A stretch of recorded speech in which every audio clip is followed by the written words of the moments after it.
তুমি নবীর উম্মত দাবি করো, সুন্নাহ মানো না। নবীর অপমানে তোমার হৃদয় কাঁদে না। এরকম মুসলমান আছে নাকি নাই? রাসূলের জন্ম দিবস আসলে বিশাল বড় কেক কেটে উদ্বোধন করে, এরকম মুসলমান আছে না? রাসূলের নাম শুনলে হাতে মুখে নাকে সমানে চুমু খায়, এমনও আছে, ঠিক না? এই ভালোবাসাকে শ্রদ্ধা জানাই, কিন্তু ভালোবাসার সাথে রাসূলের প্রতি ঈমানও থাকতে হবে, ঠিক কিনা? রাসূলের নামে কটূক্তি করবে, রাসূলের প্রতি ভালোবাসার আশিক কখনো তা মেনে নিতে পারে না। চিল্লায়া বলেন ঠিক কিনা? তুমি নবীর উম্মত দাবি করো, সুন্নাহ মানো না। নবীর অপমানে তোমার হৃদয় কাঁদে না। তুমি বিজাতীয় সংস্কৃতিতে সপেছ পরাণ। তুমি কেমন মুসলমান, কেমন মুসলমান, তুমি কেমন মুসলমান?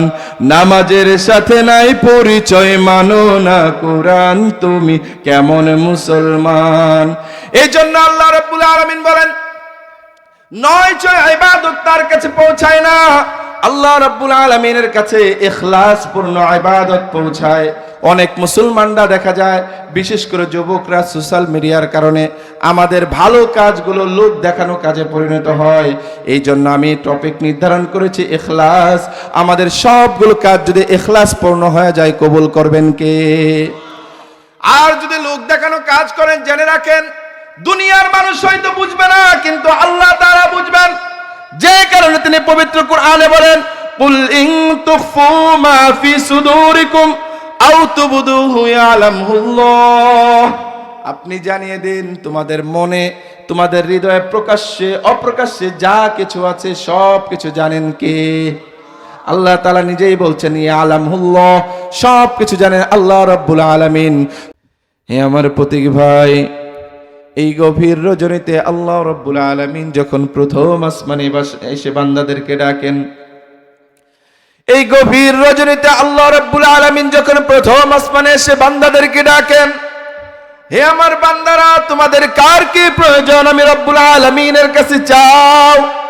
তোমাদের কার কি হাজত রয়েছে, তোমাদের কার কি চাওয়া পাওয়া রয়েছে, তোমরা কে কি কোন কষ্টে রয়েছো, কে অর্থনৈতিক কষ্টে রয়েছো, কে পারিবারিক যন্ত্রণায় রয়েছো, কে ব্যবসায়িক যন্ত্রণায় রয়েছো, আমি রব্বুল আলামিনের কাছে খুলে বলো, আমি রব্বুল আলামিন তোমাদের সকল সমস্যার সমাধান করে দেব। আল্লাহ রাব্বুল আলামিন যখন গভীর রজনীতে এভাবে এসে বান্দাদেরকে ডাকেন, তখন পৃথিবীতে তিন শ্রেণীর মানুষ জাগ্রত থাকে। এর মধ্যে প্রথম শ্রেণীর মানুষ হলো নিজস্ব প্রয়োজনে জাগ্রত থাকে, দায়িত্বের কারণে জাগ্রত থাকে, অনেক নানা রকম সমস্যার কারণে জাগ্রত থাকে। আপনারা দেখবেন রাতে বাজার পাহারা দেওয়ার জন্য অনেক মানুষ জাগ্রত থাকে, ঠিক কিনা বলেন? ব্যবসার কারণে জাগ্রত থাকে, চাকরির কারণে জাগ্রত থাকে। এক শ্রেণীর মানুষ নিজস্ব প্রয়োজনে জাগ্রত থাকে, আর এক শ্রেণীর মানুষ মানুষের কিভাবে ক্ষতি করা যায়, কিভাবে মানুষের ক্ষতি করা যায়, মানুষের কাছ থেকে চুরি করা যায়, ডাকাতি করা যায়, এই জন্য জাগ্রত থাকে, ঠিক কিনা বলেন? দ্বিতীয় শ্রেণীর মানুষ পেয়ে গেলাম, তিন শ্রেণীর আরেক শ্রেণী, তৃতীয় নাম্বার আরেক শ্রেণীর মানুষ জাগ্রত থাকে। আল্লাহ রাব্বুল আলামিন যখন বান্দাদেরকে প্রথম আসমানে এসে ডাকেন, হে আমার বান্দারা, তোমাদের কার কি প্রয়োজন আমি রব্বুল আলামিনের কাছে চাও। আল্লাহ রাব্বুল আলামিন যখন বান্দাদেরকে এভাবে ডাকতে থাকেন, আরেক শ্রেণীর বান্দা আরামের ঘুমকে হারাম করে, তার এলাকার সকল মানুষ যখন গভীর ঘুমে নিমগ্ন, তখন আরামের ঘুমকে হারাম করে ঠান্ডা পানিতে উজু করে কষ্ট করে তাহাজ্জুদের সালাতে দাঁড়িয়ে যায়। চিল্লা বলেন ঠিক কিনা? তাহাজ্জুদের সালাতে দাঁড়িয়ে যায়, আল্লাহর সাথে প্রেম বাড়াতে থাকে, সম্পর্কের উন্নতি ঘটাতে থাকে। সালাত শেষে দুহাত তুলে আল্লাহ রাব্বুল আলামিনের কাছে হাত তুলে বলতে থাকে, হে পরওয়ারদিগার আলম, আমার কি সমস্যা তুমি জানো। দুনিয়ার কোন মানুষের কাছে আমি যাইনি, দুনিয়ার মানুষের কাছে কোনো হাত তুলিনি। রব্বুল আলামিন, তুমি তো জানো আমার ব্যবসায় কি সমস্যা চলছে, তুমি তো জানো আমার পরিবারে কি যন্ত্রণা চলছে। পরওয়ারদিগার আলম, মন, আমি একজন মানুষ, মনে শান্তি নাই, তুমি সব কিছু সম্পর্কে অবগত। রব্বুল আলামিন তুমি সব সম্পর্কে জানো, আমি তোমার কাছে দুহাত তুলে প্রার্থনা করছি, আমার যতগুলো চাহিদা রয়েছে প্রত্যেকগুলো আপনি কবুল আর মঞ্জুর করে নিন।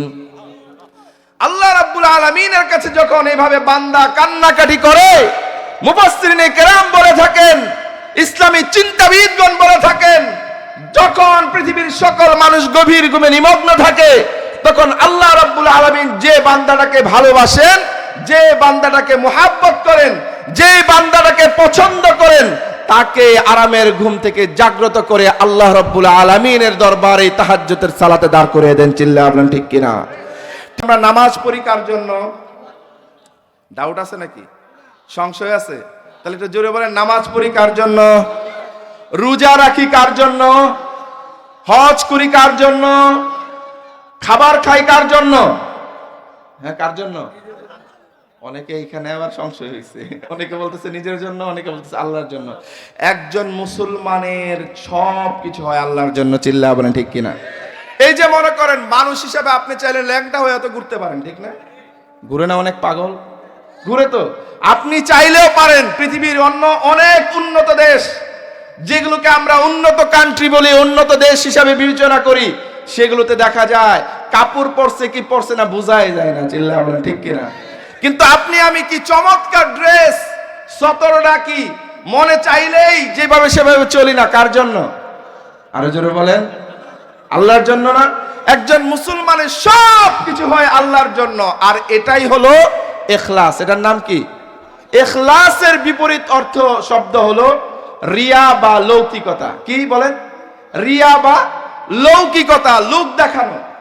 মুনাফিকরা ঈমান এনেছিল, তারা মুসলমানদের মতো নামাজও পড়তো, ঠিক না? সব কিছু পড়তো, রোজা রাখতো, জিহাদে অংশগ্রহণ করতো, কিন্তু তাদের কোনো কিছুই কবুল হয় নাই। কারণ হলো তাদের ঈমানে ইখলাস ছিল না। একইভাবে ইখলাস যেমনি ভাবে ঈমানে গুরুত্বপূর্ণ, ইখলাস তেমনি ভাবে ইবাদতেও গুরুত্বপূর্ণ। কিভাবে ইবাদতে গুরুত্বপূর্ণ? আপনি নামাজ পড়লেন, কোনো কারণে যদি লোক দেখানোর জন্য নামাজটা পড়ে থাকেন, যেমন মনে করেন একসাথে অনেকগুলো বন্ধু এক জায়গায় ঘুরতে গেলেন, ঘুরতে যাওয়ার পর দুই একজন দেখলেন কয়েকজন নামাজ পড়তে চলে গেল, দুই একজন যায় নাই। তারা চিন্তা করলো ওরা যে চলে গেল, মানুষ তো ওদেরকে ভালো বলবে, আমাদেরকে খারাপ বলবে নামাজে না যাওয়ার কারণে। তাদের দেখা দেখি তারাও মসজিদে চলে গেল। দুইজনের মসজিদে যাওয়া কি একরকম হলো? একটু জোরে বলেন। হয় নাই। একদল গেছে আল্লাহকে রাজি খুশি করার জন্য, আরেক দল গেছে মানুষ কি বলবে সেই কটুকথা থেকে বাঁচার জন্য, ঠিক কিনা বলেন? সুতরাং ইবাদত কবুলের জন্য দুইটা শর্ত। এক নাম্বার শর্ত, ইবাদতটি ইখলাস পূর্ণ হতে হবে। দুই নাম্বার শর্ত হলো ইবাদতটি শরিয়া মোতাবেক হতে হবে। যেমন মনে করেন মাগরিবের নামাজ কয় রাকাত? আপনি আজকে মাগরিবের নামাজ পড়ার জন্য মসজিদে গেলেন, 3 রাকাত নামাজ। আপনার কাছে অনেক সময় আছে, আপনি চিন্তা করলেন 3 রাকাতটা 9 রাকাত পড়ে ফেলি আজকে, নামাজ হবে? বলেন, নামাজ হবে? নামাজ হবে না। কেন? শরিয়া মোতাবেক। শরীয়ত বলেছে মাগরিবের নামাজ কয় রাকাত? 3 রাকাত। আপনার মনে কিন্তু ইখলাস ছিল, আল্লাহকে রাজি খুশি করাই লক্ষ্য ছিল, কিন্তু ইখলাস থাকার পরেও শরিয়া মোতাবেক না হওয়ার কারণে আপনার এই নামাজ কবুল হবে না। সুতরাং ইখলাস কবুলের জন্য কয়টা শর্ত? দুইটা শর্ত। কয়টা শর্ত? আরেকটু জোরে বলেন, আরেকটু জোরে বলেন। দুইটা শর্ত যুবক ভাইরা। এক নাম্বার শর্ত হলো ইবাদতটি ইখলাস পূর্ণ হতে হবে, আপনার ইবাদতটি আল্লাহর সন্তুষ্টি মোতাবেক হতে হবে। দুই নাম্বার হলো ইবাদতটি শরিয়া মোতাবেক হতে হবে। যদি এই মোতাবেক হয় তবে আপনার ইবাদত কবুল হতে পারে। চিল্লায়ে বলেন ঠিক কিনা? একজন মানুষের জীবন কিভাবে আল্লাহর জন্য ইবাদত হয়ে যায়, জন্ম থেকে মৃত্যুর আগ পর্যন্ত যে জীবনটা আল্লাহর রঙে রাঙানো হয়, যে খাবে রাসূলের সুন্নাহ অনুযায়ী, যে রাস্তা দিয়ে হাঁটবে রাসূলের সুন্নাহ অনুযায়ী, যে প্রতিবেশীর সাথে কথা বলবে রাসূলের সুন্নাহ অনুযায়ী, যে পুরোটা জীবন রাসূলের রঙে, কোরআনের রঙে রাঙাতে পারে, তার জীবনটাই আল্লাহর জন্য হয়ে যাবে। চিৎকার করে বলেন ঠিক কিনা? এই জন্য আল্লাহ রাব্বুল আলামিন বলেন, ইন্না সলাতি ওয়া নুসুকি ওয়া মাহইয়ায়া ওয়া মামাতি লিল্লাহি রাব্বিল আলামিন। আমার নামাজ, আমার রোজা, আমার ইবাদত, আমার জীবন, আমার মরণ বিশ্বজাহানের প্রতিপালক আল্লাহ রাব্বুল আলামিনের জন্য। আল্লাহ রাব্বুল আলামিনের জন্য কেমন ইবাদত হবে, কেমন জীবন হবে। পরবর্তী আয়াতে আল্লাহ রাব্বুল আলামিন বলেন, ইন্না আনজালনা ইলাইকাল কিতাবা বিল হক, নিশ্চয় আপনার প্রতি কিতাবটি সত্য সহ নাজিল করেছি। কোন কিতাব? কোন কিতাব বলেন? আরেকটু জোরে বলেন। নিশ্চয় আপনার প্রতি সত্য সহ কুরআনকে নাজিল করেছি। কেমন কিতাব? দুনিয়াতে এই কিতাব নাজিল হওয়ার পর্যন্ত, নাজিল হওয়া থেকে আজ পর্যন্ত পৃথিবীর মানুষ একটি অক্ষরও ভুল ধরতে পারে নাই। চিল্লায়া বলেন ঠিক কিনা? যে কারণে আল্লাহ রাব্বুল আলামিন নিজেই চ্যালেঞ্জ করেছেন, লা রাইবা ফি, তাতে বিন্দু মাত্র কোনো সন্দেহ নাই, সন্দেহের অবকাশ নাই। এই কিতাবটি আপনার প্রতি সত্য সহ নাজিল করেছি। ফাবুদিল্লাহ, সুতরাং আল্লাহর ইবাদত করো। কিভাবে ইবাদত করব? কেমন ইবাদত করব? মুখলিসাল্লাহুদ্দিন, নির্ভেজাল ইবাদত। আল্লাহ রাব্বুল আলামিন আবার বলে দিচ্ছেন, নির্ভেজাল ইবাদত করো আল্লাহর প্রতি। নির্ভেজাল ইবাদত, আলা লিল্লাহিদ দীনুল খালিস। হে মানুষ, জেনে রাখো, নয় ছয় কোন ইবাদত আল্লাহর কাছে পৌঁছায় না। তুমি যে লোক দেখানো মসজিদে নামাজ আদায় করবে, এই ইবাদত পৌঁছাবে না। 10 বার না 100 বার যদি তুমি হজ করো, 10 বার না 100 বার যদি তুমি উমরা করো, এই উমরা আল্লাহর কাছে পৌঁছাবে না যদি এই উমরার মধ্যে ইখলাস না থাকে। চিল্লায়া বলেন ঠিক কিনা? এই জন্য আল্লাহ রাব্বুল আলামিন বলেন, আলা লিল্লাহিদ দীনুল খালিস, জেনে রাখো আল্লাহর কাছে কখনো নয় ছয় ইবাদত পৌঁছায় না। চিল্লায়া বলেন সুবহানাল্লাহ। নয় ছয় ইবাদত আল্লাহর কাছে পৌঁছায় না।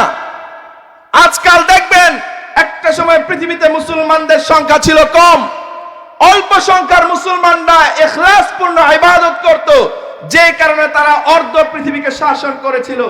আজকে পৃথিবীতে মুসলমানদের সংখ্যা হয়েছে 200 কোটি। এই 200 কোটি মুসলমান হওয়ার পরেও একটি রাষ্ট্র মুসলমানরা সুন্দরভাবে পরিচালনা করতে পারে না। চিল্লায়া বলেন ঠিক কিনা? এর কারণ হলো, সঙ্গীতের ভাষায় বলবেন, তুমি রমজান এলে রাখো না রোজা, দিনকে করো আঘাত, পয়সা কুড়ির নেই তো অভাব, দাও না তো যাকাত। ঠিক কিনা? তুমি রমজান এলে রাখো না রোজা, দিনকে করো আঘাত, পয়সা কুড়ির নেই তো অভাব, দাও না তো যাকাত। তুমি ইমানদারির বড়াই করো, নাই তোমার ঈমান, তুমি কেমন মুসলমান, কেমন মুসলমান তুমি? নামাজের সাথে নাই পরিচয়, মানো না কোরআন, তুমি কেমন মুসলমান? তুমি সুদের টাকায় প্রাসাদ গড়ো, ঘুষ ছাড়ো না, দিন দুঃখী না খেয়ে মরে, খবর রাখো না। করেন, মনের মধ্যে যদি ইখলাস থাকে কবুল করবেন আল্লাহ তাআলা। আর যদি মানুষকে দেখানোর জন্য করেন, আর যদি মানুষের সন্তুষ্টি নেওয়ার জন্য, মানুষের প্রশংসা কুড়ানোর জন্য আপনি এগুলো করে থাকেন, তাহলে দেখা যাবে দুনিয়াতে হয়তো বা প্রশংসা পাবেন, আখেরাতে আপনার জন্য নির্ধারিত হবে জাহান্নাম। চিল্লায়া বলেন ঠিক কিনা? একটি দীর্ঘ হাদিস রয়েছে, কিয়ামতের ময়দানে আল্লাহ রাব্বুল আলামিন যখন বিচারকের আসন গ্রহণ করবেন, 3 শ্রেণীর মানুষকে আল্লাহ রাব্বুল আলামিনের সামনে উপস্থাপন করা হবে। প্রথমে আল্লাহ রাব্বুল আলামিনের সামনে উপস্থাপন করা হবে একজন শহীদকে, যে দুনিয়ার বুকে জিহাদ করতে করতে, লড়াই করতে করতে, সংগ্রাম করতে করতে আল্লাহর রাস্তায় জিহাদ করে শহীদ হয়েছেন। এমন একজন লোককে তা আল্লাহ রাব্বুল আলামিনের সামনে উপস্থাপন করা হবে। আল্লাহ রাব্বুল আলামিন দেখে বলবেন, হে মুজাহিদ, হে শহীদ, দুনিয়াতে তোমাকে কত রকম নাজ নিয়ামত দিয়েছি, দুনিয়াতে তোমাকে কত রকম নিয়ামত আমি দিয়েছি, সেই নিয়ামত পেয়ে তুমি দুনিয়াতে কি করেছো? তখন সেই শহীদ বলতে থাকবে, আল্লাহ রাব্বুল আলামিন আপনি আমাকে যে নাজ নিয়ামত দিয়েছেন, সেগুলোকে ভোগ করে আমি দুনিয়ার বুকে আপনার রাস্তায় লড়াই করেছি, সংগ্রাম করেছি, জিহাদ করেছি। সার্বক্ষণিক কিভাবে ইসলামকে জিন্দা করা যায়, কিভাবে ইসলামের পতাকাকে সর্বোচ্চ নেওয়া যায়, সে চেষ্টা করেছি, সাধনা করেছি, জীবনটা সেই পথেই কাটিয়ে দিয়েছি। এমনকি লড়াই করতে করতে, সংগ্রাম করতে করতে আপনার রাস্তায় শাহাদাত বরণ করেছি। রব্বুল আলামিন, আমি সর্বাত্মক চেষ্টা করেছি আমার সময়টাকে আপনার রাস্তায় ব্যয় করার জন্য, আমি তা করার চেষ্টা করেছি। তখন আল্লাহ রব্বুল আলামিন এই কথা শোনার সাথে সাথে বলবেন, তুমি মিথ্যা বলেছো, দুনিয়াতে তুমি জিহাদ করেছো, লড়াই করেছো, সংগ্রাম করেছো, ঠিক আছে, কিন্তু এগুলো আখিরাতের জন্য নয়, আমার সন্তুষ্টির জন্য করো নাই। তুমি এগুলো করেছো, দুনিয়ার মানুষ তোমাকে সাহসী বলবে, দুনিয়ার মানুষ তোমাকে শহীদ বলবে, দুনিয়ার মানুষ তোমাকে পালোয়ান বলবে, দুনিয়ার মানুষ তোমাকে মুজাহিদ বলবে, এই জন্য তুমি এগুলো করেছিল। দুনিয়াতে তুমি তা সব কিছু পেয়ে গেছো, দুনিয়ার মানুষ তোমাকে শহীদ হিসাবে আখ্যা দিয়েছে, সারা দুনিয়ায় তোমার ব্যাপারে সুনাম সুখ্যাতি ছিল। আখিরাতে তোমার জন্য আর কিছু নাই। ফেরেশতাদেরকে নির্দেশনা দিবেন, ফেরেশতারা তাকে ধরে উল্টিয়ে জাহান্নামে নিক্ষেপ করো। নাউজুবিল্লাহ বলবেন না?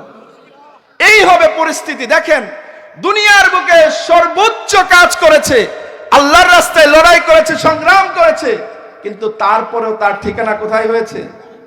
জাহান্নাম। কারণ কি? ইখলাস ছিল না। কি ছিল না? আর একটু জোরে বলেন না, ইখলাস ছিল না। সুতরাং যিনি যেমনি ভাবে জনগণের সুখে আনন্দিত হতেন, ঠিক তেমনি ভাবে জনগণের দুঃখে তাদের পাশে দাঁড়াতেন। তো আব্দুল্লাহ ইবনুল মুবারক রহমতুল্লাহি আলাইহি একদিন গভীর রজনীতে উনি গভীর ঘুমে নিমগ্ন, হঠাৎ তিনি ঘুম ভেঙে গেলেন। উনার কেন ঘুম ভেঙে গেলেন? উনি স্বপ্নে দেখলেন উনার এলাকার একজন মানুষ খুব কষ্টে আছে, খুব দুঃখে আছে। এই স্বপ্ন দেখে তার ঘুম ভেঙে যায়। ঘুম থেকে জাগ্রত হওয়ার পর উনি চিন্তা করলেন, আব্দুল্লাহ ইবনুল মুবারক রহমতুল্লাহ আলাইহি বেঁচে থাকতে তার এলাকার একজন মানুষ কষ্টে থাকবে, তা হতে পারে না। এই জন্য তিনি গভীর রজনী রাস্তায় বের হয়ে গেলেন খুঁজতে, কোন মানুষটা কষ্টে আছে, কেন কষ্টে আছে, কিভাবে তার কষ্ট দূর করা যায়, সেই লক্ষ্যে তিনি রাস্তায় নেমে পড়লেন। রাস্তায় হাঁটছেন, পিনপতন নীরবতা, অন্ধকার রজনী, রাস্তা দিয়ে হাঁটছেন। কিছু দূর যাওয়ার পর হঠাৎ তিনি একটি শব্দে থমকে দাঁড়ালেন, কান পেতে শুনতে লাগলেন কান্নার আওয়াজ। উনার আগ্রহ আরো বেড়ে যায়, উনার ইচ্ছা শক্তি আরো বেড়ে যায়, যে কারণে উনি আরো একটু গভীর মনোযোগ দেওয়ার চেষ্টা করলেন। শুনতে লাগলেন এক মহিলা আল্লাহ রাব্বুল আলামিনের দরবারে কান্নাকাটি করছে, রুনাজারি করছে।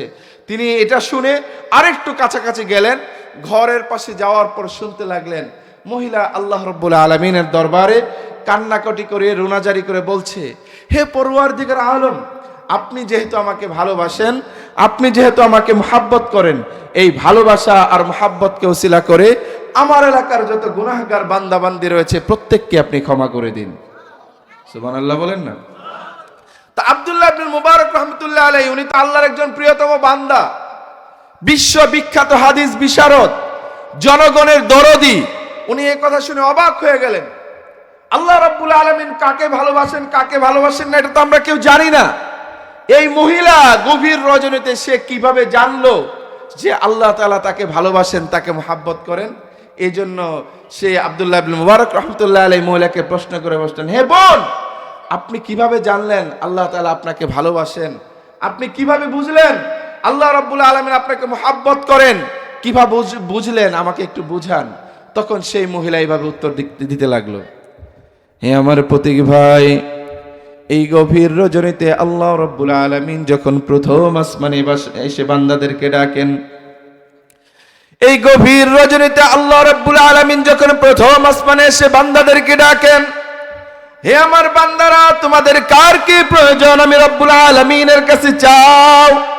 তোমাদের কার কি হাজত রয়েছে, তোমাদের কার কি চাওয়া পাওয়া রয়েছে, তোমরা কে কি কোন কষ্টে রয়েছো, কে অর্থনৈতিক কষ্টে রয়েছো, কে পারিবারিক যন্ত্রণায় রয়েছো, কে ব্যবসায়িক যন্ত্রণায় রয়েছো, আমি রব্বুল আলামিনের কাছে খুলে বলো, আমি রব্বুল আলামিন তোমাদের সকল সমস্যার সমাধান করে দেব। আল্লাহ রাব্বুল আলামিন যখন গভীর রজনীতে এভাবে এসে বান্দাদেরকে ডাকেন, তখন পৃথিবীতে 3 শ্রেণীর মানুষ জাগ্রত থাকে। এর মধ্যে প্রথম শ্রেণীর মানুষ হলো নিজস্ব প্রয়োজনে জাগ্রত থাকে, দায়িত্বের কারণে জাগ্রত থাকে, অনেক নানা রকম সমস্যার কারণে জাগ্রত থাকে। আপনারা দেখবেন রাতে বাজার পাহারা দেওয়ার জন্য অনেক মানুষ জাগ্রত থাকে, ঠিক কিনা বলেন? ব্যবসার কারণে জাগ্রত থাকে, চাকরির কারণে জাগ্রত থাকে। এক শ্রেণীর মানুষ নিজস্ব প্রয়োজনে জাগ্রত থাকে, আর এক শ্রেণীর মানুষ মানুষের কিভাবে ক্ষতি করা যায়, কিভাবে মানুষের ক্ষতি করা যায়, মানুষের কাছ থেকে চুরি করা যায়, ডাকাতি করা যায়, এই জন্য জাগ্রত থাকে, ঠিক কিনা বলেন? দ্বিতীয় শ্রেণীর মানুষ পেয়ে গেলাম, 3 শ্রেণীর আরেক শ্রেণী, তৃতীয় নাম্বার আরেক শ্রেণীর মানুষ জাগ্রত থাকে। আল্লাহ রাব্বুল আলামিন যখন বান্দাদেরকে প্রথম আসমানে এসে ডাকেন, হে আমার বান্দারা, তোমাদের কার কি প্রয়োজন আমি রব্বুল আলামিনের কাছে চাও। আল্লাহ রাব্বুল আলামিন যখন বান্দাদেরকে এভাবে ডাকতে থাকেন, আরেক শ্রেণীর বান্দা আরামের ঘুমকে হারাম করে, তার এলাকার সকল মানুষ যখন গভীর ঘুমে নিমগ্ন, তখন আরামের ঘুমকে হারাম করে ঠান্ডা পানিতে উজু করে কষ্ট করে তাহাজ্জুদের সালাতে দাঁড়িয়ে যায়। চিল্লা বলেন ঠিক কিনা? তাহাজ্জুদের সালাতে দাঁড়িয়ে যায়, আল্লাহর সাথে প্রেম বাড়াতে থাকে, সম্পর্কের উন্নতি ঘটাতে থাকে। সালাত শেষে দুহাত তুলে আল্লাহ রাব্বুল আলামিনের কাছে হাত তুলে বলতে থাকে, হে পরওয়ারদিগার আলম, আমার কি সমস্যা তুমি জানো। দুনিয়ার কোন মানুষের কাছে আমি যাইনি, দুনিয়ার মানুষের কাছে কোনো হাত তুলিনি। রব্বুল আলামিন, তুমি তো জানো আমার ব্যবসায় কি সমস্যা চলছে, তুমি তো জানো আমার পরিবারে কি যন্ত্রণা চলছে। পরওয়ারদিগার আলম, মন, আমি একজন মানুষ, মনে শান্তি নাই, তুমি সব কিছু সম্পর্কে অবগত। রব্বুল আলামিন, তুমি সব সম্পর্কে জানো। আমি তোমার কাছে দুহাত তুলে প্রার্থনা করছি, আমার যতগুলো চাহিদা রয়েছে প্রত্যেকগুলো আপনি কবুল আর মঞ্জুর করে নিন। আল্লাহ রাব্বুল আলামিনের কাছে যখন এইভাবে বান্দা কান্নাকাটি করে, মুফাসসিরিনে কেরাম বলে থাকেন, ইসলামী চিন্তাবিদগণ বলে থাকেন, যখন পৃথিবীর সকল মানুষ গভীর ঘুমে নিমগ্ন থাকে, তখন আল্লাহ রাব্বুল আলামিন যে বান্দাটাকে ভালোবাসেন, যে বান্দাটাকে মুহাব্বত করেন, যে বান্দাটাকে পছন্দ করেন, তাকে আরামের ঘুম থেকে জাগ্রত করে আল্লাহ রাব্বুল আলামিনের দরবারে তাহাজ্জুদের সালাতে দাঁড় করিয়ে দেন। চিল্লা আপনার ঠিক কিনা? ঠিক তেমনি ভাবে দুনিয়ার বুকে কত রকম জমায়েত হয়, দুনিয়ার বুকে কত রকম আয়োজন হয়, আল্লাহ রাব্বুল আলামিন যে বান্দাদেরকে ভালোবাসেন, যে বান্দাদেরকে পছন্দ করেন, সকল আয়োজন থেকে ফারেক করে কাছের নয় দূরের ঘর থেকেও আল্লাহ তাআলা কুরআনের আলোচনা যেখানে হয়, সুন্নাহর আলোচনা যেখানে হয়, যেখানে আগামীকে সুন্দর করে আলোচনা হয়, তাকে পছন্দ করে ভালোবাসে, সেই কাফেলায় সম্পৃক্ত করে ফেলেন। চিল্লা বলেন ঠিক কিনা?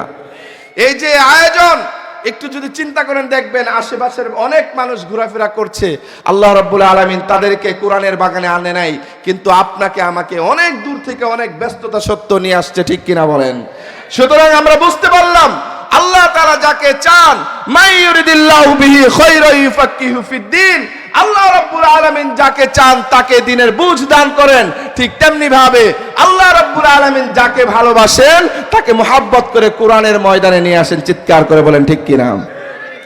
তুমি মিটাও সকল চাওয়া, দুদিন আগে পরে তোমার কাছে সকল পাওয়া, সবই তোমার তরে। তুমি মিটাও সকল চাওয়া, দুদিন আগে পরে তোমার কাছে সকল পাওয়া, সবই তোমার তরে। তোমার কাছে চাই যে পানা আমরা প্রতিদিন, তোমার দয়াই পূর্ণ আমার সারা নিশিদিন। আল্লাহ তুমি দয়ার সাগর, রহমানুর রহিম, তোমার দয়াই পূর্ণ আমার সারা নিশিদিন।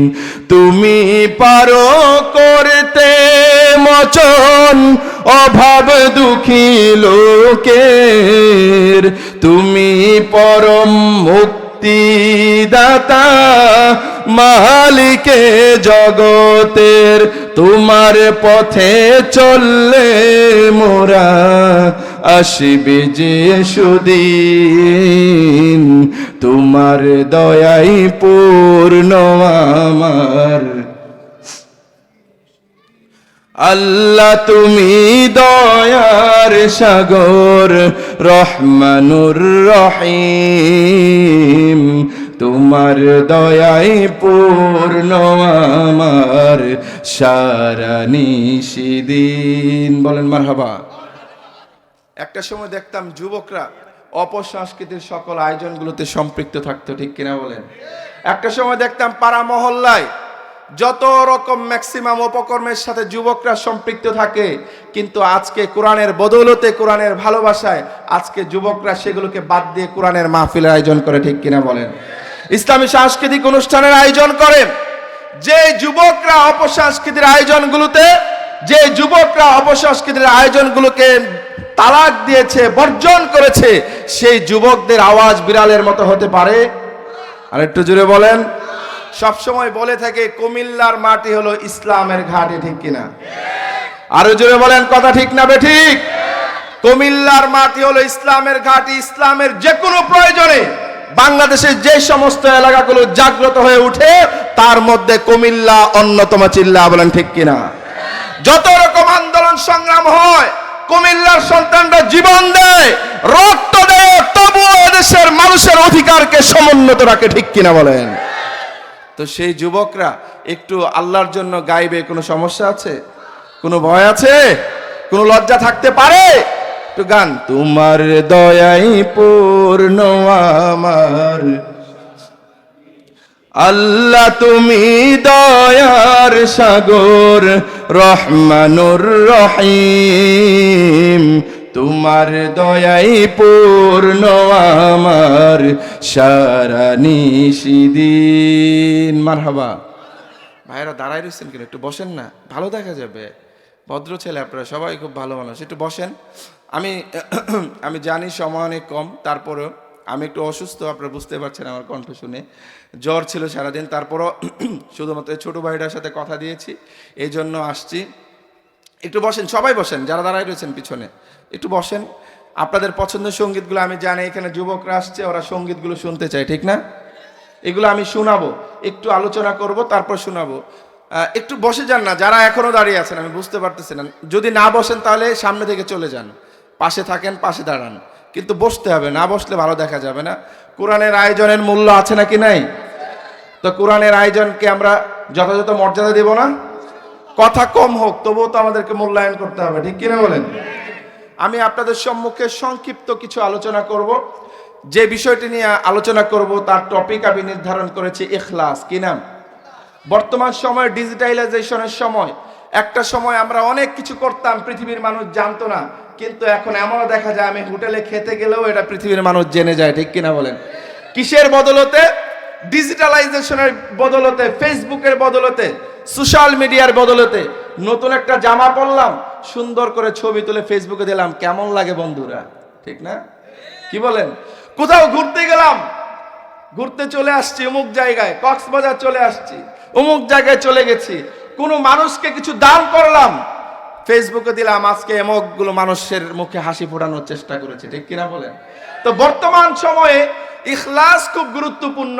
যুবক ভাইয়ের আমরা অনেক কাজ করি, এই কাজগুলোর মধ্যে যদি ইখলাস থাকে আল্লাহ তাআলা কবুল করবেন, এটার বিনিময়ে আপনি সওয়াব পাবেন। কিন্তু যদি ইখলাস না থাকে, অনেক কষ্ট করে মানুষের উপকার করলেন, সেটা বিফলে যাবে, সেটার কোনো উপকৃত হবে না। চিল্লা বলেন ঠিক কিনা? এই জন্য আমি নির্ধারণ করেছি টপিক ইখলাস। ইখলাসের বাংলা অর্থ হলো নিষ্ঠা, ঐকান্তিকতা, একাগ্রতা।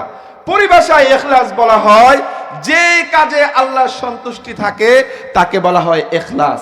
আমি যদি আপনাদেরকে প্রশ্ন করি, আমরা নামাজ পড়ি কার জন্য? ডাউট আছে নাকি? সংশয় আছে? তাহলে একটু জোরে বলেন, নামাজ পড়ি কার জন্য? রোজা রাখি কার জন্য? হজ করি কার জন্য? খাবার খাই কার জন্য? হ্যাঁ, কার জন্য? অনেকে এখানে আবার সংশয় হয়েছে, অনেকে বলতেছে নিজের জন্য, অনেকে বলতেছে আল্লাহর জন্য। একজন মুসলমানের সব কিছু হয় আল্লাহর জন্য। চিল্লা বলেন ঠিক কিনা? এই যে মনে করেন মানুষ হিসাবে আপনি চাইলে ল্যাংটা হয়ে তো ঘুরতে পারেন, ঠিক না? ঘুরে না অনেক পাগল? ঘুরে তো। আপনি চাইলেও পারেন। পৃথিবীর অন্য অনেক উন্নত দেশ, যেগুলোকে আমরা উন্নত কান্ট্রি বলি, উন্নত দেশ হিসাবে বিবেচনা করি, সেগুলোতে দেখা যায় কাপড় পরছে কি পরছে না বোঝাই যায় না। চিল্লা বলেন ঠিক কিনা? কিন্তু আপনি আমি কি চমৎকার ড্রেস, সতরটা কি মনে চাইলেই যেভাবে সেভাবে চলি না, কার জন্য? আরো জোরে বলেন, আল্লাহর জন্য না? একজন মুসলমানের সব কিছু হয় আল্লাহর জন্য, আর এটাই হলো ইখলাস। এটার নাম কি?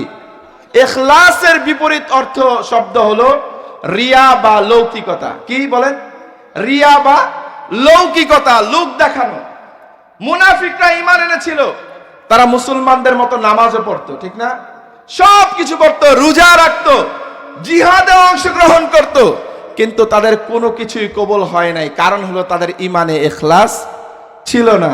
একইভাবে ইখলাস যেমনি ভাবে ঈমানে গুরুত্বপূর্ণ, ইখলাস তেমনি ভাবে ইবাদতেও গুরুত্বপূর্ণ। কিভাবে ইবাদতে গুরুত্বপূর্ণ?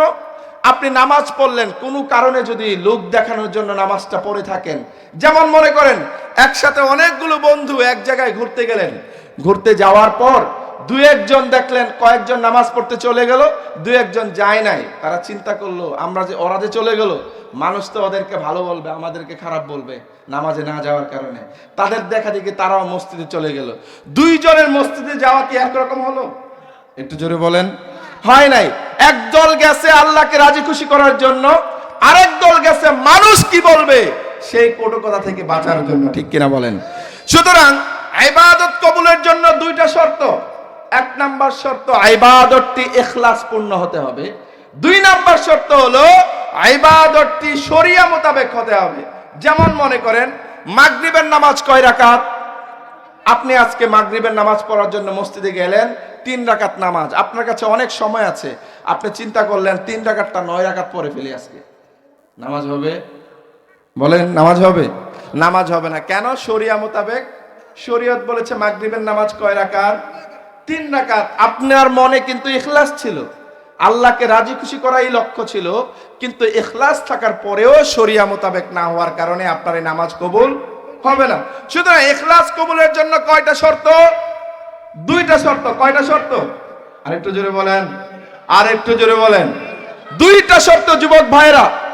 এক নাম্বার শর্ত হলো ইবাদতটি ইখলাসপূর্ণ হতে হবে, আপনার ইবাদতটি আল্লাহর সন্তুষ্টি মোতাবেক হতে হবে। দুই নাম্বার হলো ইবাদতটি শরিয়া মোতাবেক হতে হবে। যদি এই মোতাবেক হয় তবে আপনার ইবাদত কবুল হতে পারে। চিল্লায়া বলেন ঠিক কিনা? ইখলাসের ব্যাপারে আল্লাহ রাব্বুল আলামিন পবিত্র কুরআনে অসংখ্য আয়াত নাজিল করেছেন। আপনাদের সম্মুখে কয়েকটি আয়াত আমি প্রেজেন্ট করতে চাই, উপস্থাপন করতে চাই। যেমন আল্লাহ তাআলা সূরা আনআমের 162 নম্বর আয়াতে বলেন, আউযু বিল্লাহি মিনাশ শাইতানির রাজীম, قل إن صلاتي ونسكي ومحياي ومماتي لله رب العالمين।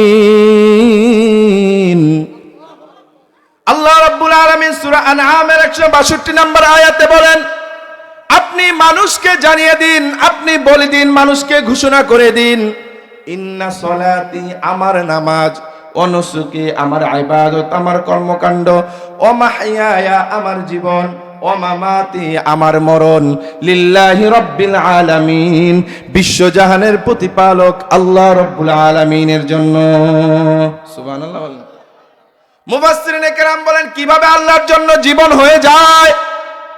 সংক্ষিপ্ত ব্যাখ্যায় তারা বলে থাকেন, একজন মুসলমানের ঘরে যখন কোনো শিশু সন্তান জন্মগ্রহণ করে, মুসলমান পিতার প্রথমে দায়িত্ব হয়ে যায়, প্রথমে সন্তানের ডান কানে আজান দেওয়া, বাম কানে একামত দেওয়া, ঠিক কিনা বলেন? তারপর দায়িত্ব হয়ে যায় চমৎকার অর্থবোধক একটি নাম তার জন্য রাখা, নির্ধারণ করা। এরপরে পিতার উপর দায়িত্ব হয়ে যায় কিছুদিন পরে যখন সন্তান বুঝতে শিখে, কথা বলতে শিখে, প্রথমে কে তাকে সৃষ্টি করেছেন, কে তাকে এই দুনিয়াতে পাঠিয়েছেন, তার কি উদ্দেশ্য, এগুলো জানানো পিতা মাতার দায়িত্ব। তারপরে দায়িত্ব হলো এই সন্তান যখন পড়ালেখা শিখবে, সন্তানের পর সন্তানের পিতার দায়িত্ব হলো প্রথমে তাকে দ্বীনি জ্ঞান শিক্ষা দেওয়া, কোরআন সুন্নাহর আলো শিক্ষা দেওয়া, কোরআন সুন্নাহর জ্ঞান শিক্ষা দেওয়া, হালাল হারামের ব্যাপারে তাকে শিক্ষা দেওয়া। এই শিক্ষা প্রথমে যদি একজন শিশু শিখতে পারে, পরবর্তী জীবনে এই শিশু যদি পরবর্তীতে ইঞ্জিনিয়ার হয়, ইঞ্জিনিয়ার হলে কখনো রডের বদলে বাঁশ দেবে না। চিল্লা বলেন ঠিক কিনা? একইভাবে এই শিশু যখন পরবর্তী জীবনে পুলিশ হবে, কখনো জনগণের উপর নির্যাতন চালাবে না। পরবর্তী জীবনে এই শিশু যখন, যার মধ্যে হালাল হারামের জ্ঞান থাকবে, যার মধ্যে কোরআন এবং সুন্নাহর জ্ঞান থাকবে, পরবর্তী জীবনে এই শিশু যখন ব্যবসায়ী হবে, কখনো অধিক মুনাফাখোর হবে না। চিল্লা বলেন ঠিক কিনা? যে কোনো সেক্টরে যায় তার মধ্যে একটা ভয় কাজ করবে, দিনের বুঝ থাকবে, আল্লাহ তাআলার ভয় থাকবে। কখনো যদি ভুলে কোনো কারণে কোনো ভুল কাজ করে ফেলে, মনের মধ্যে অনুশোচনা হবে, আমি কি করলাম, আমি কাল কিয়ামতের ময়দানে আল্লাহ রাব্বুল আলামিনের সামনে কি জবাব প্রদান করব। আমি যখন আমার প্রতিপালকের সামনে দাঁড়াবো, দণ্ডায়মান হব, প্রতিপালক যখন দুনিয়ার ব্যাপারে আমাকে প্রশ্ন করবেন, আমার ভুলগুলোর ব্যাপারে প্রশ্ন করবেন, তখন আমি কি উত্তর দেব, এই ভয় তার মধ্যে কাজ করবে। আর শুরুর জীবনে যদি কেউ যদি কুরআন এবং সুন্নাহর আলো শিক্ষা না পায়, হালাল হারামের জ্ঞান যদি তার মধ্যে না থাকে, পরবর্তী জীবনে দেখা যাবে এই দেশ থেকে হাজার হাজার কোটি টাকা লুটপাট হয়ে যাবে, তার মধ্যেও কোনো রকম অনুশোচনা আসবে না। চিল্লায়ে বলেন ঠিক কিনা? এটা তো আমরা স্পষ্টই দেখেছি। এদেশ থেকে শুধু হাজার নয়, লক্ষ কোটি টাকা পাচার হয়ে গেছে, কিন্তু বিন্দু মাত্র অনুশোচনা নাই, বরং দম্ভের সাথে বলে যে সুযোগ পেলে আবারও করব। ঠিক কিনা বলেন? এটা কি কারণ? এর একটাই মাত্র কারণ, দ্বীনি বুঝ না থাকা। কারণ তাদের কাছে দুনিয়াটাই আসল, তাদের কাছে আখিরাতের মূল্য নেই। কাল কিয়ামতের ময়দানে তাদের যে পুঙ্খানুপুঙ্খানুভাবে উত্তর দিতে হবে, জবাব দিতে হবে, এর ভয় তাদের মধ্যে নাই। একজন শিশুর মধ্যে যদি এই ভয়, এই চিন্তা, এই জ্ঞান যদি দিয়ে দিতে পারেন, যুবক বয়সে দেখা যাবে এই শিশু কখনো তাই নামাজ বাদ দিবে না। চিল্লায়ে বলেন ঠিক কিনা? সে যখন বয়স্ক হবে, দেখা যাবে সে কখনো দ্বীনি কাজ বাদ দিবে না। সে দেখা যাবে তার সামনে হারাম কাজ চলে আসলে সেগুলোকে বর্জন করবে। এই জন্য মুফাসসিরিনে কেরাম বলেন, একজন মানুষের জীবন কিভাবে আল্লাহর জন্য ইবাদত হয়ে যায়, জন্ম থেকে মৃত্যুর আগ পর্যন্ত যে জীবনটা আল্লাহর রঙে রাঙানো হয়, যে খাবে রাসূলের সুন্নাহ অনুযায়ী, যে রাস্তা দিয়ে হাঁটবে রাসূলের সুন্নাহ অনুযায়ী, যে প্রতিবেশীর সাথে কথা বলবে রাসূলের সুন্নাহ অনুযায়ী, যে পুরোটা জীবন রাসূলের রঙে, কোরআনের রঙে রাঙাতে পারে, তার জীবনটাই আল্লাহর জন্য হয়ে যাবে। চিৎকার করে বলেন ঠিক কিনা? এই জন্য আল্লাহ রাব্বুল আলামিন বলেন, ইন্না সলাতি ওয়া নুসুকি ওয়া মাহইয়ায়া ওয়া মামাতি লিল্লাহি রাব্বিল আলামিন। আমার নামাজ, আমার রোজা, আমার ইবাদত, আমার জীবন, আমার মরণ বিশ্বজাহানের প্রতিপালক আল্লাহ রাব্বুল আলামিনের জন্য। আল্লাহ রাব্বুল আলামিনের জন্য কেমন ইবাদত হবে, কেমন জীবন হবে, পরবর্তী আয়াতে আল্লাহ রাব্বুল আলামিন বলেন, ইন্না আনজালনা ইলাইকাল কিতাবা বিল হক। নিশ্চয় আপনার প্রতি কিতাবটি সত্য সহ নাজিল করেছি। কোন কিতাব? কোন কিতাব বলেন? আরেকটু জোরে বলেন। নিশ্চয় আপনার প্রতি সত্য সহ কুরআনকে নাজিল করেছি। কেমন কিতাব? দুনিয়াতে এই কিতাব নাজিল হওয়ার পর্যন্ত, নাজিল হওয়া থেকে আজ পর্যন্ত পৃথিবীর মানুষ একটি অক্ষরও ভুল ধরতে পারে নাই। চিল্লায়ে বলেন ঠিক কিনা? যে কারণে আল্লাহ রাব্বুল আলামিন নিজেই চ্যালেঞ্জ করেছেন, লা রাইবা ফি, তাতে বিন্দু মাত্র কোনো সন্দেহ নাই, সন্দেহের অবকাশ নাই। এই কিতাবটি আপনার প্রতি সত্য সহ নাজিল করেছি। ফাবুদিল্লাহ, সুতরাং আল্লাহর ইবাদত করো। কিভাবে ইবাদত করব, কেমন ইবাদত করব? মুখলিসাল্লাহুদ্দিন, নির্ভেজাল ইবাদত। আল্লাহ রাব্বুল আলামিন আবার বলে দিচ্ছেন, নির্ভেজাল ইবাদত করো আল্লাহর প্রতি।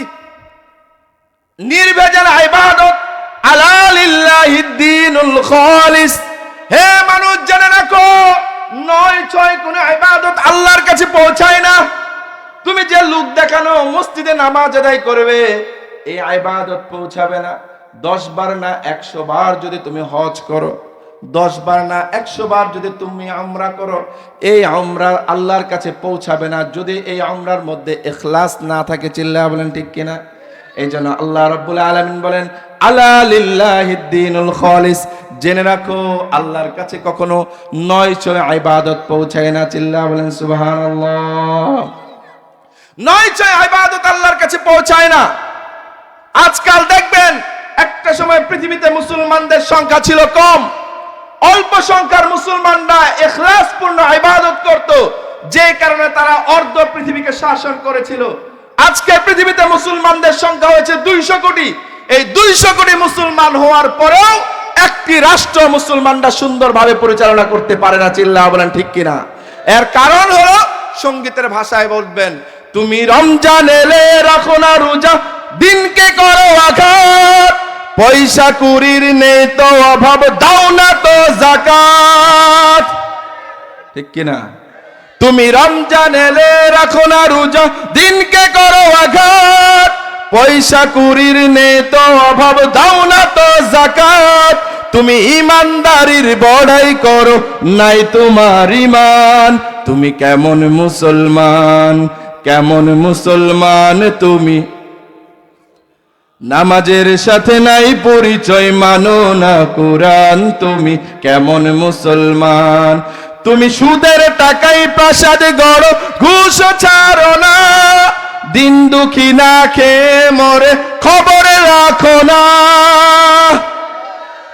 আর একটু জোরে ঠিক বে ঠিক বলা যায় না? এরকম মুসলমান এই এলাকায় নাই, কুমিল্লায় অন্তত নাই। বাংলাদেশের অন্য অঞ্চলে আছে নাকি? এলাকা আছে? তাহলে একটু জোরে ঠিক বলেন না, একটু জোরে বলেন ঠিক না ঠিক? তুমি সুদের টাকায় প্রাসাদে গড়ো, ঘুষ ছাড়ো না। দিন দুঃখী না খেয়ে মরে, খবর রাখো না। তুমি ঘুষ খেয়ে বিচার করো, সাজিয়া প্রধান। তুমি কেমন মুসলমান, কেমন মুসলমান তুমি? কেমন মুসলমান? তুমি নবীর উম্মত দাবি করো, সুন্নাহ মানো না। নবীর অপমানে তোমার হৃদয় কাঁদে না। এরকম মুসলমান আছে নাকি নাই?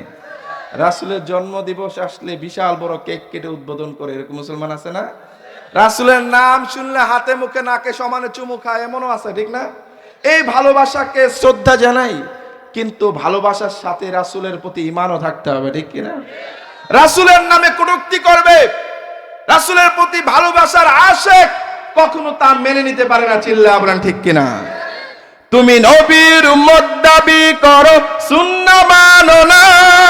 নবীর অপমানে তোমার হৃদয় কাঁদে না। তুমি বিজাতীয় সংস্কৃতিতে সপেছ পরাণ। তুমি কেমন মুসলমান, কেমন মুসলমান তুমি? কেমন মুসলমান? নামাজের সাথে নাই পরিচয়, মানো না কোরআন। তুমি কেমন মুসলমান? এই জন্য আল্লাহ রাব্বুল আলামিন বলেন, নয় ছয় ইবাদত তার কাছে পৌঁছায় না, আল্লাহ রাব্বুল আলামিনের কাছে ইখলাস পূর্ণ ইবাদত পৌঁছায়। অনেক মুসলমানরা দেখা যায়, বিশেষ করে যুবকরা সোশ্যাল মিডিয়ার কারণে আমাদের ভালো কাজগুলো লোক দেখানো কাজে পরিণত হয়। এই জন্য আমি টপিক নির্ধারণ করেছি ইখলাস। আমাদের সবগুলো কাজ যদি ইখলাস পূর্ণ হয়ে যায়, কবুল করবেন কে? আর যদি লোক দেখানো কাজ করেন, জেনে রাখেন দুনিয়ার মানুষ হয়তো বুঝবে না, কিন্তু আল্লাহ তাআলা বুঝবেন। যে কারণে তিনি পবিত্র কোরআনে বলেন, কুল ইন তুখফু মা ফি সুদুরিকুম আও তুবদুহু ইয়ালামুল্লাহ। আপনি জানিয়ে দিন তোমাদের মনে, তোমাদের হৃদয়ে প্রকাশ্যে অপ্রকাশ্যে যা কিছু আছে সব কিছু জানেন কে? আল্লাহ তাআলা নিজেই বলছেন ইয়ালামুল্লাহ, সব কিছু জানেন আল্লাহ রাব্বুল আলামিন। ছোট্ট করে ইখলাসের গুরুত্ব বোঝাতে গিয়ে কয়েকটি আয়াত আপনাদের সম্মুখে উপস্থাপন করেছি। এই পর্যায়ে রাসূল সাল্লাল্লাহু আলাইহি ওয়াসাল্লামের একটি হাদিস উপস্থাপন করতে চাই। রাসূল সাল্লাল্লাহু আলাইহি ওয়াসাল্লাম মক্কা থেকে মদিনায় যখন হিজরত করছিলেন, তার সাথে সাহাবায়ে কেরামের দল ছিল। সেই দলে একজন মহিলা সাহাবীও ছিল। যখন রাসূল সাল্লাল্লাহু আলাইহি ওয়াসাল্লাম এই কাফেলাকে নিয়ে মক্কা থেকে মদিনায় হিজরত করে চলে আসছেন, সেই মহিলার একজন প্রেমিকা মক্কায় থেকে যায়। এই মহিলাকে ভালোবাসতো, পছন্দ করত, মহাব্বত করত, এমন একজন লোক মক্কায় থেকে যায়। মক্কা থেকে যখন তার প্রেমিকা মদিনায় চলে আসে, সেই প্রেমিক কিছুদিন থাকার পর চিন্তা করলো, যদি আমাকে ওই মহিলাকে পেতে হয়, তাকে যদি আমাকে অর্জন করতে হয়, আমাকেও মদিনায় যেতে হবে। এই জন্য সেই লোকটি কিছুদিন পর মক্কা থেকে মদিনায় হিজরত করে চলে আসে। মক্কা থেকে মদিনায় হিজরত করে চলে আসার পর সাহাবায়ে কেরামদের মধ্যে কানাঘুষা হতে শুরু করলো। কেউ বলতে লাগলো, আমরা তো হিজরত করেছি রাসূল এবং আল্লাহ এবং তার রাসূলের সন্তুষ্টির জন্য, কিন্তু এই লোক তো হিজরত করেছে এই মহিলাকে বিয়ে করার জন্য। এমন ভাবে কানাঘুষা হতে লাগলো। এই খবর পৌঁছে গেছে মানবতার মুক্তির দূত হযরত মুহাম্মদ সাল্লাল্লাহু আলাইহি ওয়াসাল্লামের কাছে। এই খবর যাওয়ার পর মুহাম্মদ সাল্লাল্লাহু আলাইহি সাল্লাম বলতে লাগলেন, ইন্নামাল আ'মালু বিন্নিয়াত ওয়া ইন্নামা লিকুল্লি ইমরিইম মা নাওয়া ফামান কানাত হিজরাতুহু ইলাল্লাহি ওয়া রাসূলিহি ফাহিজরাতুহু ইলাল্লাহি ওয়া রাসূলিহি ওয়া মান কানাত হিজরাতুহু লিদুনিয়া ইউসিবুহা আও ইমরাআতিন ইয়াতাযাওয়াজুহা ফাহিজরাতুহু ইলা মা হাজারা ইলাই। রাসূল সাল্লাল্লাহু আলাইহি সাল্লাম বললেন, জেনে রাখো সকল কাজ নিয়তের উপর নির্ভরশীল। যে কাজ যে নিয়ত করে করবে তা তার উপরে বর্তাবে। সুতরাং কেউ যদি আল্লাহ এবং তার রাসূলের জন্য হিজরত করে, তার হিজরত আল্লাহ এবং তার রাসূলের জন্য সাব্যস্ত হবে। আর কেউ যদি দুনিয়া কামানোর জন্য অথবা কাউকে বিয়ে করার জন্য হিজরত করে, তার হিজরতও সেই হিসাবে সাব্যস্ত হবে। চিল্লায়া বলেন ঠিক কিনা? রাসূল এই কথা বলে দিয়েছেন। সুতরাং আপনি আমি যত কাজই করি না কেন, কাজটা যদি আল্লাহর জন্য হয় কবুল করবেন কে? আর যদি দুনিয়ার জন্য, দুনিয়ার কোনো মানুষকে দেখানোর জন্য করি, সেই কাজ আল্লাহ পর্যন্ত পৌঁছাবে না, সেটা দুনিয়ায় থেকে যাবে। ভালো কাজ করেন, মনের মধ্যে যদি ইখলাস থাকে কবুল করবেন আল্লাহ তাআলা। আর যদি মানুষকে দেখানোর জন্য করেন, আর যদি মানুষের সন্তুষ্টি নেওয়ার জন্য, মানুষের প্রশংসা কুড়ানোর জন্য আপনি এগুলো করে থাকেন, তাহলে দেখা যাবে দুনিয়াতে হয়তো বা প্রশংসা পাবেন, আখেরাতে আপনার জন্য নির্ধারিত হবে জাহান্নাম। চিল্লায়া বলেন ঠিক কিনা? একটি দীর্ঘ হাদিস রয়েছে, কিয়ামতের ময়দানে আল্লাহ রাব্বুল আলামিন যখন বিচারকের আসন গ্রহণ করবেন, তিন শ্রেণীর মানুষকে আল্লাহ রাব্বুল আলামিনের সামনে উপস্থাপন করা হবে। প্রথমে আল্লাহ রাব্বুল আলামিনের সামনে উপস্থাপন করা হবে একজন শহীদকে, যে দুনিয়ার বুকে জিহাদ করতে করতে, লড়াই করতে করতে, সংগ্রাম করতে করতে আল্লাহর রাস্তায় জিহাদ করে শহীদ হয়েছেন। এমন একজন লোককে তা আল্লাহ রাব্বুল আলামিনের সামনে উপস্থাপন করা হবে। আল্লাহ রাব্বুল আলামিন দেখে বলবেন, হে মুজাহিদ, হে শহীদ, দুনিয়াতে তোমাকে কত রকম নাজ নিয়ামত দিয়েছি, দুনিয়াতে তোমাকে কত রকম নিয়ামত আমি দিয়েছি, সেই নিয়ামত পেয়ে তুমি দুনিয়াতে কি করেছো? তখন সেই শহীদ বলতে থাকবে, আল্লাহ রাব্বুল আলামিন আপনি আমাকে যে নাজ নিয়ামত দিয়েছেন সেগুলোকে ভোগ করে আমি দুনিয়ার বুকে আপনার রাস্তায় লড়াই করেছি, সংগ্রাম করেছি, জিহাদ করেছি। সার্বক্ষণিক কিভাবে ইসলামকে জিন্দা করা যায়, কিভাবে ইসলামের পতাকাকে সর্বোচ্চ নেওয়া যায় সে চেষ্টা করেছি, সাধনা করেছি, জীবনটা সেই পথেই কাটিয়ে দিয়েছি। এমনকি লড়াই করতে করতে, সংগ্রাম করতে করতে আপনার রাস্তায় শাহাদাত বরণ করেছি। রব্বুল আলামিন আমি সর্বাত্মক চেষ্টা করেছি আমার সময়টাকে আপনার রাস্তায় ব্যয় করার জন্য, আমি তা করার চেষ্টা করেছি। তখন আল্লাহ রব্বুল আলামিন এই কথা শোনার সাথে সাথে বলবেন, তুমি মিথ্যা বলেছো। দুনিয়াতে তুমি জিহাদ করেছো, লড়াই করেছো, সংগ্রাম করেছো, ঠিক আছে, কিন্তু এগুলো আখিরাতের জন্য নয়, আমার সন্তুষ্টির জন্য করো নাই। তুমি এগুলো করেছো, দুনিয়ার মানুষ তোমাকে সাহসী বলবে, দুনিয়ার মানুষ তোমাকে শহীদ বলবে, দুনিয়ার মানুষ তোমাকে পালোয়ান বলবে, দুনিয়ার মানুষ তোমাকে মুজাহিদ বলবে, এই জন্য তুমি এগুলো করেছিল।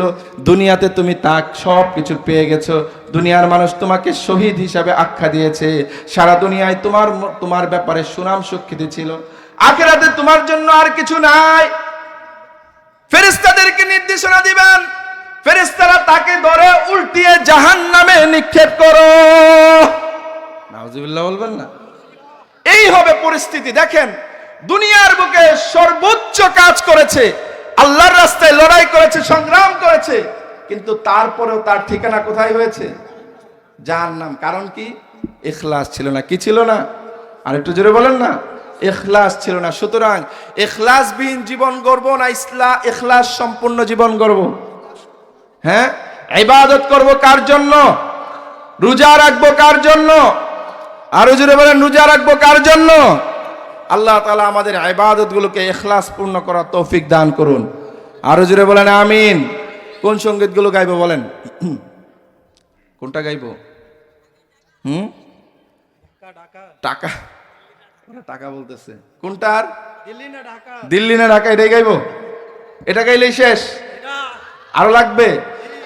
গরমটা একটু পরে গাই, একটু নরম বলেন। কোনটা গাইবো? হ্যাঁ, ইশকে নবী, এটা দিয়ে একটু রাসূলের প্রেম জাগ্রত করে, ঠিক আছে? যাদের হৃদয়ে রাসূলের প্রেম আছে আমরা গাইবো, রাসূলের জন্য গাইতে কোনো লজ্জা? আর একটু জোরে বলেন, আছে নাকি? যুবকরা, আমি বলেছিলাম যে যুবকরা একটা সময় অপসংস্কৃতির আয়োজনগুলো করত, গান বাজনা করত, নৃত্যপালা করত, যাত্রাপালা করত। আজকে আমাদের বাঙালি সমাজে যাত্রাপালা নাই, চিল্লা বলেন ঠিক কিনা? যুবকরা সেগুলো ছেড়ে দিয়েছে, এই জন্য সেগুলো নাই। যুবকরা এখন মাহফিল করে, তাদের মোবাইলে অশ্লীল গান বাজনা শোনা যায় না, তাদের মোবাইল থেকে শোনা যায় আল্লাহ তুমি দয়ার সাগর, তাদের মোবাইল থেকে শোনা যায় ইশকে নবী জিন্দাবাদ, ঠিক কিনা বলেন? যে যুবকরা ইসলামকে প্র্যাকটিস করছে, কোরআনকে জানার চেষ্টা করছে, আমি তো বলতে পারি আগামী দিনে এই যুবকদের মাধ্যমে বাংলার সংসদে সংবিধান বানানো হবে কোরআনকে ইনশাআল্লাহ, ঠিক কিনা বলেন?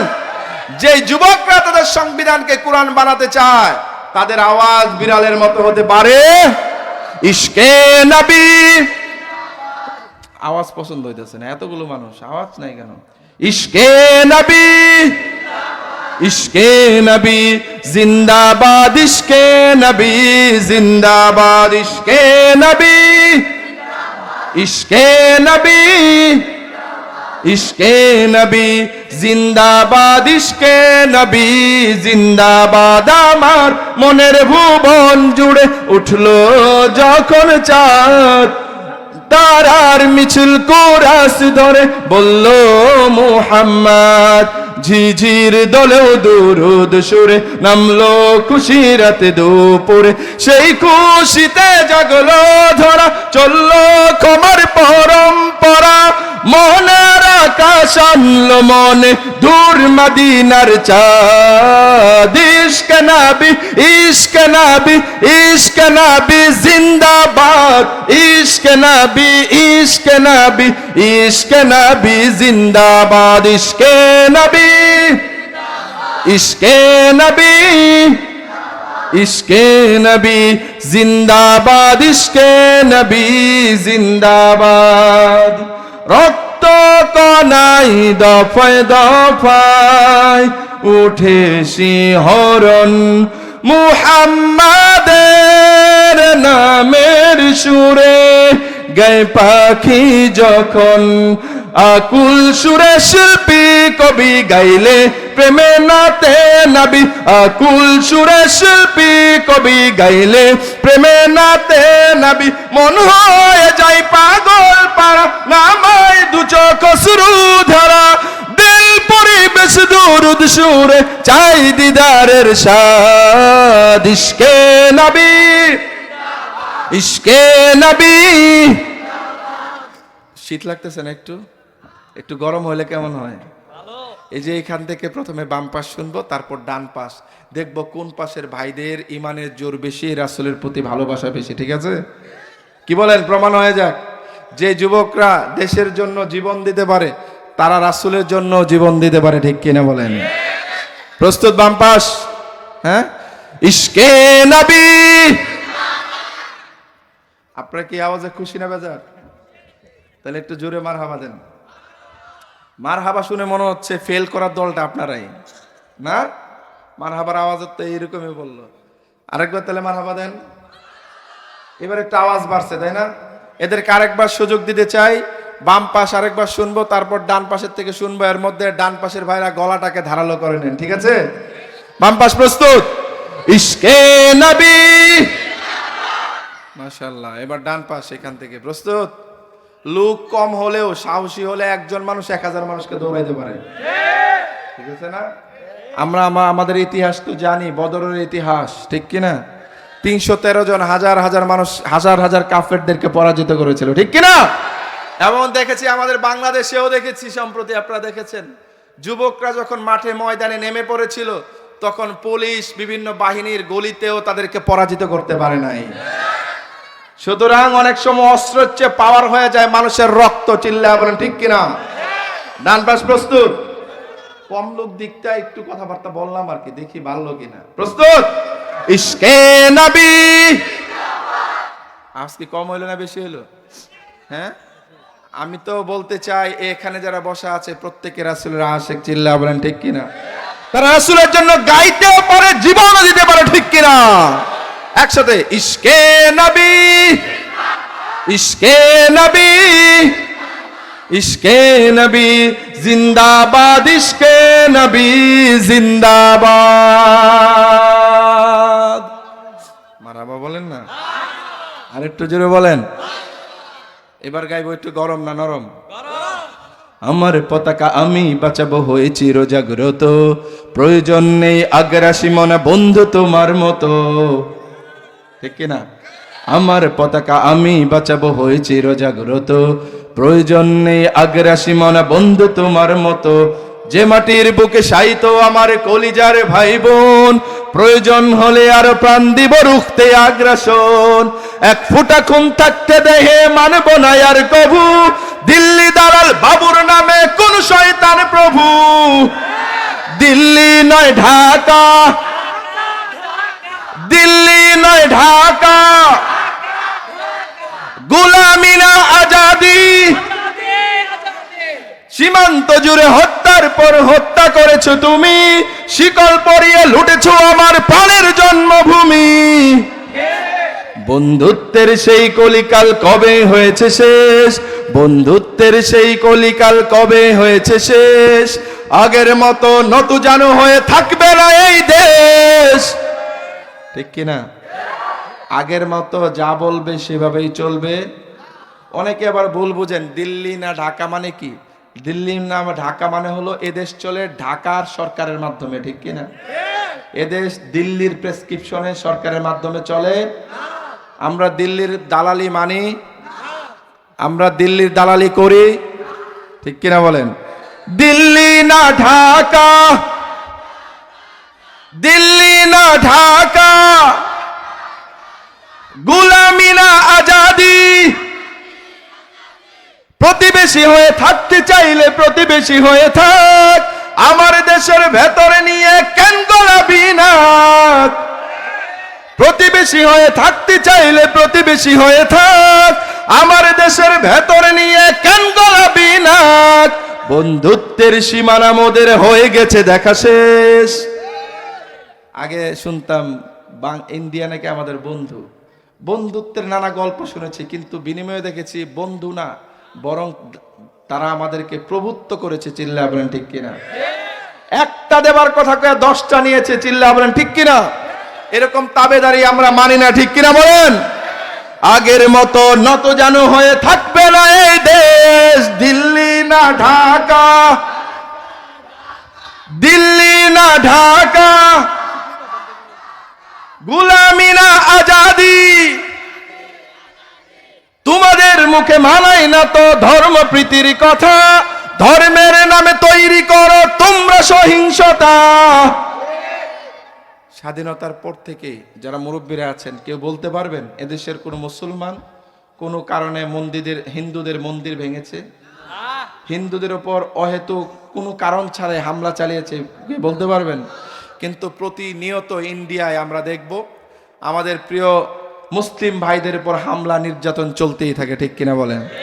প্রতিনিয়ত দেখব কোনো কারণ ছাড়াই মুসলমানদের উপাসনালয় মসজিদগুলোকে ধ্বংস করা হয়, ঠিক কিনা বলেন? কিন্তু তারা আমাদেরকে ধর্মপ্রীতির কথা শোনায়। এটা তো ধর্মপ্রীতি নয়, এটা বরঞ্চ তারা আমাদের দিকে দাদাগিরি দেখাতে চায়, ঠিক কিনা বলেন? তোমাদের মুখে মানাই না তো ধর্মপ্রীতির কথা, ধর্মের নামে তৈরি করো তোমরা সহিংসতা। আমরা তো দেই পাহারা তোমার মন্দির আর ঘর, ওরা ঠিক কিনা?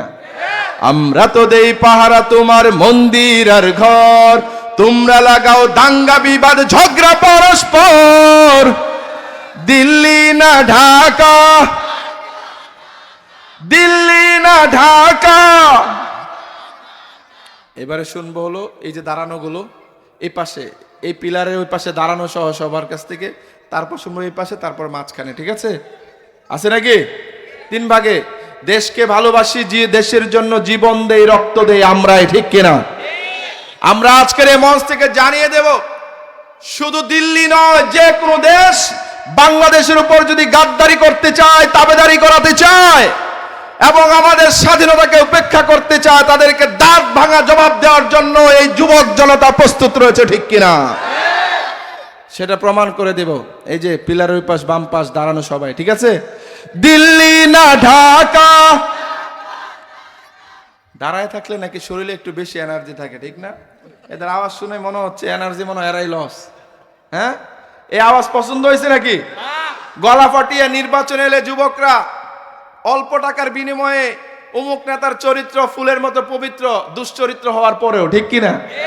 কইতে পারেন কিছু টাকার বিনিময়ে দেশের জন্য গাইবো, ইসলামের জন্য গাইবো, কাউকে ভয় পায় না। গান দিল্লি না ঢাকা, এডান পাশ আর হবে না আমাদের পাওয়ার। প্রস্তুত ছোট ভাইগুলো, লজ্জা আছে নাকি? গাও দিল্লি না ঢাকা। এদের আওয়াজ একটু বেশি হয়েছে মনে হচ্ছে না? পিচ্ছি পোলাপান, এগুলো আগামী দিনের ভবিষ্যৎ, ঠিক কিনা? মাঝখানে এবার প্রস্তুত, দিল্লি না ঢাকা। যা মনে হয়েছে এলাকার সাহসী পোলাপান গুলো ওইখানে বসা। হ্যাঁ,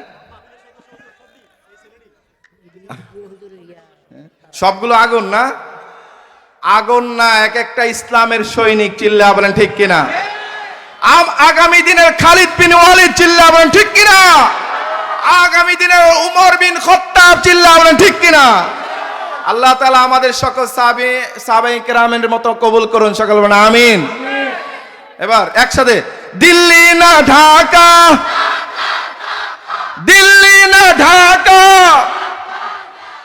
গোলামি না আজাদি, নারে তাকবীর। অসুস্থতা, তারপরে যুবকদের উপস্থিতি দেখে একটু কথাবার্তা বললাম। আর যে কথাগুলো বলেছি মনে আছে তো? ইখলাস, কি করব? ইবাদত করব কার জন্য? সকল কাজ করব কার জন্য? ইখলাসের সাথে করব, ঠিক আছে ইনশাআল্লাহ? আল্লাহ তাআলা আমাদের কাজগুলোকে কবুল করুন। মাহফিল শেষে আমরা জামাত করব, আরেকটা গান। আরেকটা গাইবো? জি জি জি। কোনটা গাইবো বলেন? কোনটা কোনটা? কে বলতেছে গরম? মামু খালু নাই? টাকা একটু একটু করে দুটো গায়ে দেই নাকি? খুশি তো? মনে কষ্ট নাই তো? চলেন। টাকা টাকা টাকা রে আজব টাকা, টাকা ছাড়া দুনিয়াটা লাগে যে ফাঁকা, টাকা ছাড়া দুনিয়াটা লাগে যে ফাঁকা। টাকা টাকা টাকা রে আজব টাকা, টাকা তুমি দুনিয়ার সুখের দুয়ার, টাকা তোমার জন্য সব হয় একাকার। টাকা তুমি কেড়ে নাও অনেকের ঘুম, সৎ কি বা অসতের পাও কত চুম।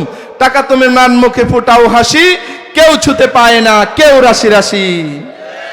টাকা তুমি মা বাবার আদরের ধন, স্নেহ মায়া মমতায় রাখে সারাক্ষণ। টাকা তুমি শ্বশুরের যোগ্য জামাই, শালার শালিদের প্রিয় দুলাভাই। কথা ঠিক না ঠিক? তোমার জন্য হয় কতজন খুন, শান্তির সংসারে জ্বালাও আগুন। আপন জনের মাঝে দ্বন্দ্ব বাঁধাও, নিমিষে আপনকে দূর করে দাও। বহু দূরে চলে যায় মামা খালু কাকা। টাকা টাকা টাকা রে আজব টাকা, টাকা ছাড়া দুনিয়াটা লাগে যে ফাঁকা।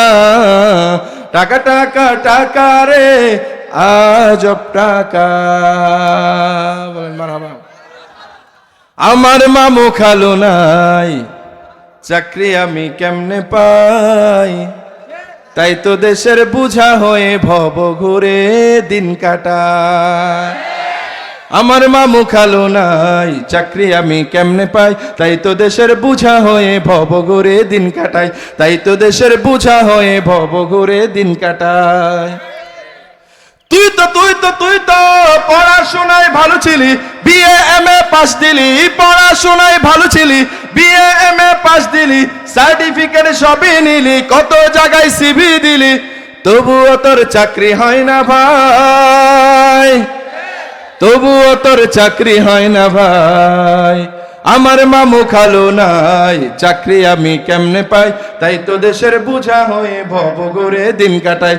তাই তো দেশের বুঝা হয়ে ভব ঘুরে দিন কাটায়, ঠিক কিনা? আবুল, ও আবুল, তুই কেমনে চাকরি পেলি? রুজি ক্লাসে বকা খেলি। তুই কেমনে চাকরি পেলি? রুজি ক্লাসে বকা খেলি। পাস করলি ঠেলি ঠুলি, জবাব শুনে অবাক হয়ে যায়, এইখানে যে মামু খালুর গন্ধ পাওয়া যায়। ঠিক কিনা বলেন যুবকরা? আর এই দেশে কোনো বৈষম্য চলবে না, ঠিক কিনা? মামু খালুর বৈষম্য চলবে না, চিল্লাবেন ঠিক কিনা? আমার মামু খালু নাই, চাকরি আমি কেমনে পাই, তাই তো দেশের বোঝা হয়ে ভব ঘুরে দিন কাটাই, তাই তো দেশের বোঝা হয়ে ভব ঘুরে দিন কাটাই। মারহাবা।